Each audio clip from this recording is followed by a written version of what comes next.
দেশের লোক তো গরিব, প্রধানত এটি তার মূল কারণ ছিল যে দেশের লোকের অবস্থা যতদিন পরিবর্তন করে ততদিন আমিও নিজে অত বিলাসিতা পছন্দ করিনি আর কি। মানে আমার ছেলেদেরও কোনো সময় কোনো রকম বেশি কাপড় চোপড় সে পছন্দ করতো না। আমরা সবসময় রেশনের চালই খাই, সবসময় চাল। মাইনা যা পেতেন সত্যি কথা বলতাম না, আর মাইনা ছিল বোধহয় পে স্লিপ যা আসতো আর কি 2200 বোধহয়, উনি 10% আবার দিয়ে দিতেন। তো তার মধ্যে থেকে আমাকে সে 2000 টাকা দিত, ওর মধ্যেই আমার সংসার চালাতে হতো।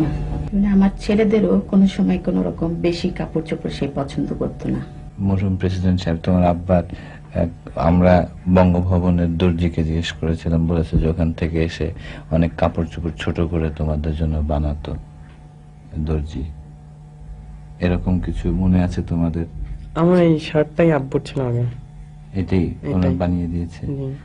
তোমার মনে আছে কোকো এরকম কোন? আমার দুটো প্যান্ট ছোট করে বানিয়ে দিয়েছিল। তোমার আব্বার প্যান্ট ছোট করে বানিয়ে